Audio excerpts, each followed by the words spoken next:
হাজবেন্ডের সাথে বের হয়ে টুকটাক শপিং করলাম, সে সবাইকে কাচ্চি রান্না করে খাওয়ালো। সবাই মিলে বেশ মজা করে কাচ্চি খেলাম। এরপর শাশুড়ি মাকে তার নতুন ফোন দিলাম। সবকিছুই থাকছে আজকের ভিডিওতে। আসসালামু আলাইকুম এভরিওয়ান, কেমন আছেন সবাই? আশা করছি ভালো। বিকেলবেলা আপনাদের ভাইয়ার সাথে কিছু টুকটাক শপিং করার জন্য বের হয়েছি। এই ভিডিওটা মূলত আমার বাবু হওয়ার আগের ভিডিও। আপনাদের সাথে কিন্তু শেয়ার করেছি যে বাবু হওয়ার আগে আমি কেমন ড্রেস বানিয়ে রেখেছিলাম। শপিং মলে এসে প্রথমেই চলে এসেছি গজ কাপড়ের দোকানে। প্রেগনেন্সিতে কিংবা বাবু হওয়ার পর ব্রেস্ট ফিডিং এর জন্য এরকম করে ড্রেস বানালে কিন্তু বেশ সুবিধা হয়। তো আমি আপনাদের সাথে গত ব্লগে শেয়ার করেছি, যারা দেখেননি তারা দেখে আসতে পারেন। আর এখন এই কথাগুলো বলার কারণ হচ্ছে আমি গজ কাপড়ের দোকানে এসেছি মূলত এই ড্রেসগুলো বানানোর জন্য। গজ কাপড় কিনতেই কয়েকটা ড্রেসের কাপড় আগে নিয়েছি, আর এখন হচ্ছে আপনাদের ভাইয়ের সাথে এসেছি আরেকটা কাপড় নিতে। আর আজকে যে কাপড়টা নিব সেটা দিয়ে বানানো ড্রেস আমি অলরেডি দেখিয়ে দিয়েছি। তো আপনাদের প্রশ্ন থাকতে পারে যে এখন কাপড় কিনছেন, তাহলে ড্রেস তো আগেই দেখেছি। কোনো রকমের কনফিউশন যেন তৈরি না হয়, সেজন্য আমি প্রথমেই ব্যাপারটা ক্লিয়ার করে নিলাম। যেহেতু আগে অনেকগুলো কাপড় নিয়েছি জামা বানানোর জন্য, তো আজকে নিতে এসে দেখি যে প্রায় সেম কাপড়গুলোই আছে। তো এটা একটু ডিফারেন্ট ছিল। দেন হচ্ছে এই কাপড়টা দেখে আপনাদের ভাইয়ার প্লাস আমার পছন্দ হয়েছে, দেন এই কাপড়টাই নিলাম। এখানে আমি জামা বানানোর জন্য 3.5 গজ কাপড় নিয়েছি।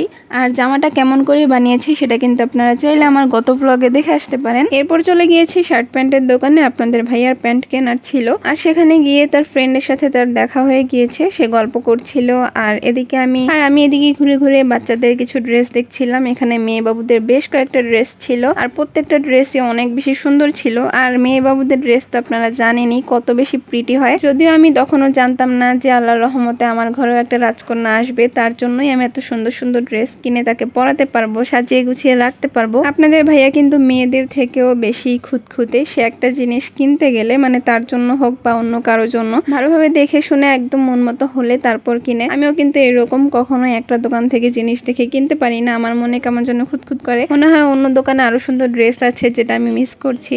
তো যাই হোক, এরপর চলে আসলাম ফোনের দোকানে। এখান থেকে আমার শাশুড়ির জন্য একটা ফোন নেওয়া হয়েছে। তো উনি মূলত বাটন ফোন ইউজ করে, তো ওনার ফোনটা নষ্ট হয়ে গিয়েছে। দেন ওনার জন্য একটা ফোন নিয়ে নিলাম। তারপর নিচে গিয়ে হঠাৎই মালাই চপ দেখে মালাই চপ খেতে ইচ্ছা করলো।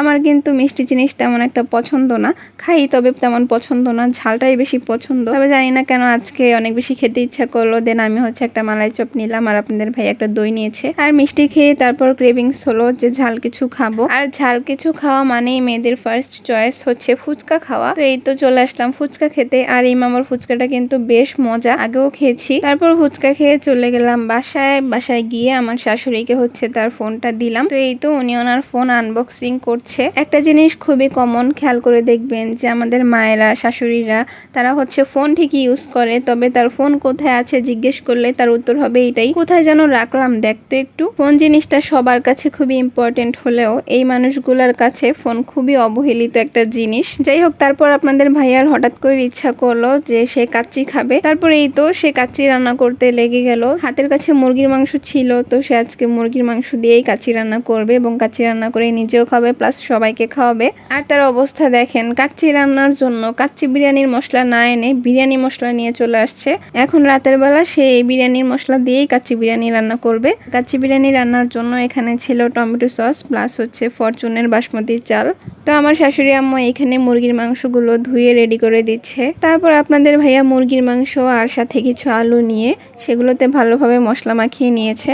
তারপর আমি মুরগির মাংসগুলোকে হালকা করে ভেজে দিলাম। তারপর সেই মুরগির মাংসটাকে সব রকমের মশলা দিয়ে ভালোভাবে মাখিয়ে বসিয়ে দিল একটা বড় পাতিলের মধ্যে। এখন মুরগির মাংসটাকে রান্না করে নিবে, আর অন্য একটা পাতিলে বাসমতি চালগুলোকে 70% মতো সিদ্ধ করে নিবে। চালগুলো সেদ্ধ হলে তারপর চালের থেকে পানিটা ঝরিয়ে নিবে। ঝরিয়ে তারপর চালগুলোকে যেই পাতিলে মাংস রান্না করেছে সেই পাতিলে মাংসের উপরে ছড়িয়ে দিবে। তারপর ঢাকনা দিয়ে নিভু আঁচে বেশ অনেকক্ষণ রান্না করে নিবে। তো এখানে হচ্ছে আমি ডিটেইলে ভিডিও আকারে রেসিপি শেয়ার করিনি, খুবই সংক্ষিপ্ত আকারে একটুখানি বলে দিলাম। তো এই তো কথা বলতে বলতে কাচ্চি রান্না শেষ, আর এখন আমরা সবাই মিলে অনেক মজা করে কাচ্চিটা খাবো। আর কাচ্চির টেস্টটা কিন্তু আসলেই অনেক বেশি মজা হয়েছে। তো এই ছিল আজকের video. Thanks for watching. Allah Hafiz.